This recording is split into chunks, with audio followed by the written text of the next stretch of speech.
اعوذ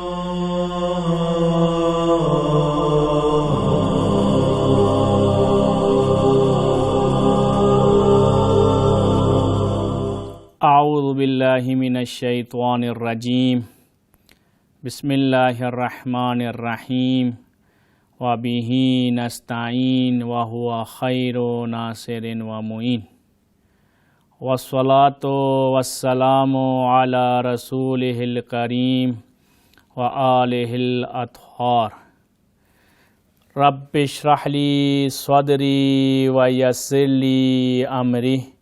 واحلل عقدۃ من لسانی یفقہوا قولی۔ مومنین کرام، جیسا کہ آپ کے علم ہے کہ اس سیگمنٹ میں مسائل فقہی کو بیان کیا جاتا ہے جو کہ آیت اللہ سیستانی اور آیت اللہ خامنائی کے فتاوی کے مطابق ہوتے ہیں۔ لہٰذا وہ مومنین کرام جو کسی اور مرجع کی تقلید میں ہیں، ان احکام پر عمل کرنے سے پہلے اپنے مرجع کا فتویٰ ضرور معلوم کر لیں۔ اگر آپ متدین گھرانوں میں بھی دیکھیں تو افسوس کے ساتھ یہ کہنا پڑتا ہے کہ آج کل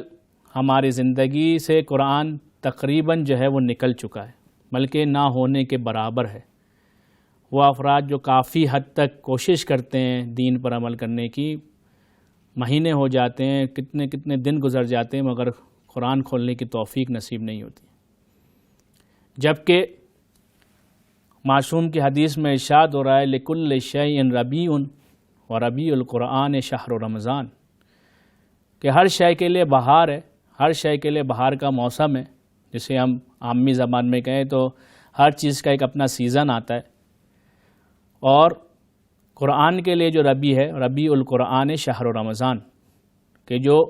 قرآن کی بہار ہے وہ ماہ مبارک رمضان ہے، کہ یہ وہ مہینہ ہے کہ وہ انسان جو پورا سال بھی قرآن کو نہیں کھولتا ہے، کوشش کرتا ہے کہ اس مہینے میں قرآن کی تلاوت کرے۔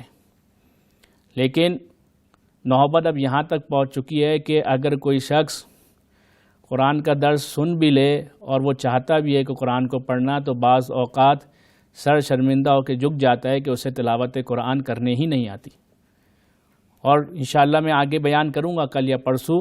کہ کتنا مہم ہے انسان کو قرآن کا سیکھنا، کہ انسان کو پہلے مرحلے میں قرآن پڑھنا تو آئے، اور پھر وہ پہلے مرحلے میں قرآن سیکھ کے اس کی تلاوت کرنا تو شروع کرے، کہ پھر انشاءاللہ ترجمہ پڑھ کے اور بعد میں جو ہے وہ مفاہیم قرآن اور تعلیمات قرآن کو سیکھے اور اس پر عمل کرے۔ مومن کی علامات میں سے بتایا جا رہا ہے کہ اگر آپ روایتوں میں دیکھیں کہ مومن کی علامات میں سے کہ وہ ہر روز کم سے کم 50 آیتوں کی تلاوت کرتا ہے۔ میرا موضوع آج قرآن کے اوپر اور اہمیت و تلاوت پہ نہیں ہے، لیکن میں چند ضروری آداب جو ہے وہ قرآن کے بتا کے ایک دو مسائل فقہی جو اس سے مربوط ہے وہ بیان کرنا چاہتا ہوں۔ دیکھیے، مہم آداب قرآن اگر آپ دیکھیں تو سب سے پہلے یہ ہے کہ اگر آپ تلاوت قرآن کرنا چاہتے ہیں تو تلاوت کی ابتدا استعاذہ یعنی اعوذ باللہ من الشیطان الرجیم سے کریں۔ مستحب ہے کہ انسان جو ہے وہ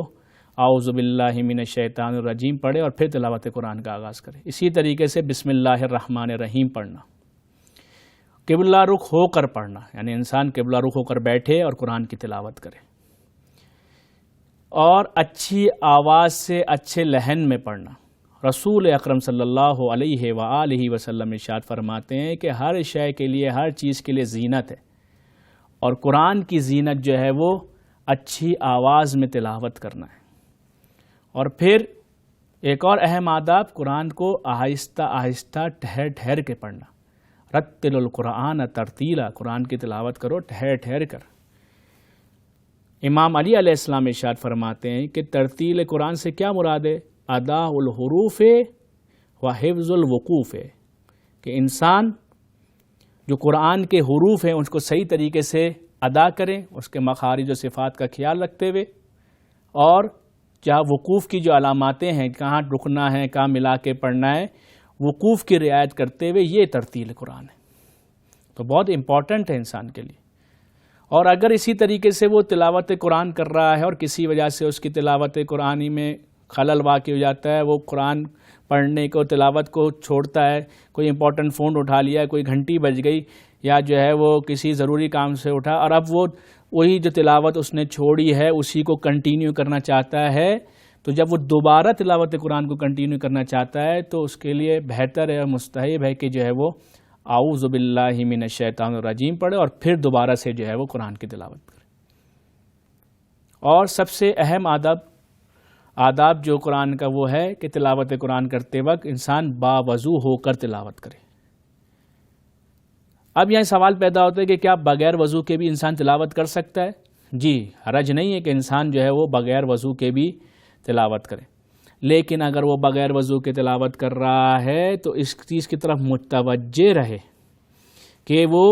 کسی بھی حروف قرآنی کو ہاتھ نہیں لگا سکتا، کیونکہ ضروری ہے کہ اگر انسان چاہتا ہے کہ قرآن کے کسی کلمے کو، کسی حروف کو جو ہے وہ ٹچ کرے، مس کرے، تو اس کے لیے اس کا باوضو ہونا ضروری ہے۔ بغیر وضو کے وہ حروف ہے، چاہے ایک حروف ہی کیوں نہ ہو، اس کو ٹچ نہیں کر سکتا۔ ہاں، اگر وہ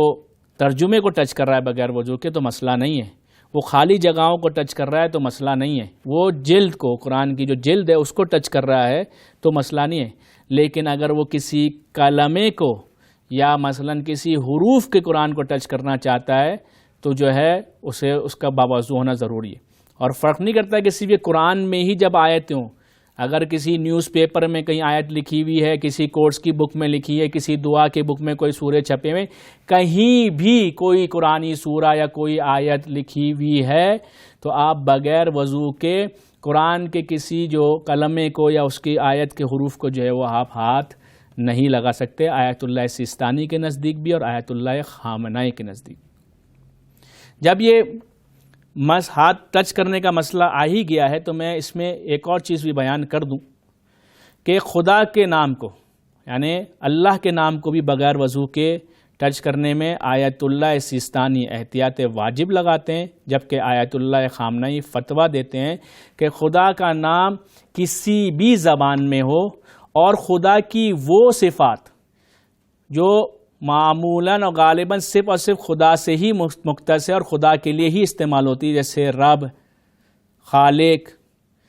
مثلا اس طریقے کی جو صفات جو غالباً صرف اور صرف خدا بند متعال ہی سے مختص ہے، یعنی خدا کا نام کسی بھی زبان میں،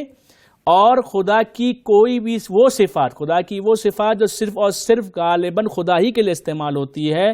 اسے بھی آپ جو ہے وہ ہاتھ نہیں لگا سکتے بغیر وضو کے، آقا سیستانی کے نزدیک احتیاط واجب کی بنا پر، اور آیت اللہ خامنائی کے نزدیک تو یہ فتویٰ ہے۔ اب آئیے رسول اکرم صلی اللہ علیہ وآلہ وسلم کے اسما، ہمارے ائمہ اطہار کے اسما اور جناب بی بی فاطمۃ الزہرا سلام اللہ علیہا کے نام کو ہاتھ لگانا بغیر وضو کے۔ یہاں پر آیت اللہ خامنائی احتیاط واجب کی بنا پر رسول اکرم صلی اللہ علیہ وآلہ وسلم کے اسما، اسی طریقے سے اماموں کے نام، اسی طریقے سے بی بی فاطمۃ الزہرا سلام اللہ کے نام کو بغیر وضو کے ٹچ کرنے کو منع کرتے ہیں احتیاط واجب کی بنا پر۔ یعنی احتیاط واجب کی بنا پر اگر آپ چاہتے ہیں کہ رسول اکرم صلی اللہ علیہ وآلہ وسلم کے نام کو مس کریں، ٹچ کریں، اماموں کے نام کو مس کریں، ٹچ کریں، بی بی فاطمۃ الزہرا سلام اللہ علیہ کے نام کو ٹچ کریں، تو احتیاط واجب کی بنا پر آپ کو پہلے وضو کرنا پڑے گا اور پھر آپ اسے جو ہے وہ ٹچ کریں گے۔ لیکن آیت اللہ سیستانی کے نزدیک یہ احتیاط مستحب ہے، احتیاط مستحب کی بنا پر آپ رسول اکرم صلی اللہ علیہ وآلہ وسلم کے نام کو، اماموں کے نام کو اور بی بی فاطمہ سلام اللہ علیہ کے نام کو باوضو ہو کر جو ہے وہ ٹچ کریں۔ یعنی اگر کوئی شخص بغیر وضو کے رسول اکرم صلی اللہ علیہ وآلہ وسلم کے نام کو، اماموں کے نام کو اور بی بی فاطمہ سلام اللہ علیہ کے نام کو ٹچ کرتا ہے تو آیت اللہ سیستانی کے نزدیک کوئی حرج نہیں ہے، لیکن آیت اللہ خامنائی احتیاط واجب لگاتے ہیں کہ آپ بغیر وضو کے جو ہے وہ آپ ان کو ٹچ یا مس نہیں کر سکتے۔ وصلی اللہ علی محمد وآلہ الاطہار۔